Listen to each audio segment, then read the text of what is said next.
င်္ဂလာပါဒီနေ့မှဆိုလို့ရှိရင်တော့ကျွန်တော်မှတ်ဖတ်ရှုလေ့လာထားတဲ့စောင်းတွေထဲကမှ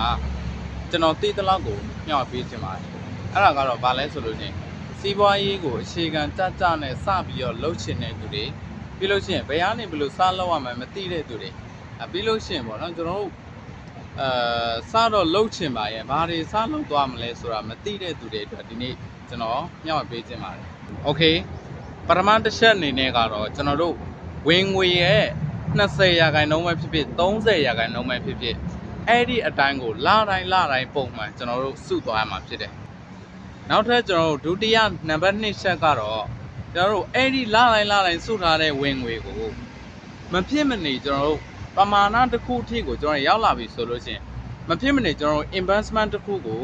စပြီးတော့လုပ်ဖို့ရအတွက်အဲ့ဒီငွေကိုအသုံးပြုရမှာဖြစ်တယ်အဲ့တော့ကျွန်တော်တို့ကဝင်ငွေမှာဆိုလို့ရှိရင်လည်းကျွန်တော်တို့အမြဲတမ်းစုနေတဲ့အခါမှာဆိုလို့ရှိရင်ဒီဝင်ငွေကိုစုထားတဲ့အတိုင်းမထားဘဲနေကျွန်တော်တို့ဒီငွေကိုနောက်ထပ်ငွေတွေထပ်ပွားလာအောင်ကျွန်တော်တို့ထပ်ပြီးတော့ investment တစ်ခုလုပ်ရမှာဖြစ်တယ်နောက်ထပ်ကျွန်တော်နံပါတ်3ချက်အနေနဲ့ကတော့เนาะကျွန်တော်တို့အဲ့ဒီခုနကကျွန်တော်တို့စုထားတဲ့ဝင်ငွေကိုကိုယ့်စီမှာဒီ investment တစ်ခုကိုစလုပ်မယ်လို့ဆုံးဖြတ်ချက်ချထားပြီးပြီဆိုလို့ရှိရင်လာကုန်တာနဲ့ဒီဝင်ငွေကိုစုထားပြီးတဲ့ငွေရလာတဲ့ဝင်ကိုလာကုန်တာနဲ့ကျွန်တော်တို့ investment တစ်ခုကိုကျွန်တော်တို့လုပ်ရမှာဖြစ်တယ်အဲ့ဒီလုပ်ရမယ်ဆိုတော့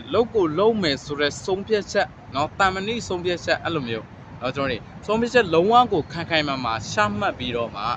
ပြတ်သားတဲ့ဆုံးဖြတ်ချက်ချမှတ်ပြီးတော့မှဒီ investment ကိုကျွန်တော်တို့လာကုန်တာနဲ့ကိုလုပ်ရမှာဖြစ်တယ်အဲ့ဒီနောက်ထပ်မှာဆိုလို့ရှိရင်တော့ဝင်ငွေကိုကျွန်တော်တို့စောနာတော့ကကျွန်တော်လတိုင်းကိုစုလာတဲ့ငွေတစ်ခုကိုကျွန်တော်တို့စုလာပြီးတော့ investment ကျွန်တော်တို့လုံးနေပြီဆိုလို့ရှိရင်အဲ့ဒီမှာနောက်လာတွေမှာကိုကဝင်ငွေကိုထပ်တိုးပြီးတော့ပေါ့နော်ကျွန်တော်တို့စုနိုင်တယ်ဆိုရင်ထပ်စုပါနော်ဒါမှမဟုတ်လေကိုအဲ့ဒီလာကုန်မှာလုံနေတဲ့စီးပွားရေးကနေဝင်ငွေတစ်ခုရလာပြီဆိုလို့ရှိရင်ဒီရဲ့ဝင်ငွေကိုလည်းကျွန်တော်တို့ပြန်စုထား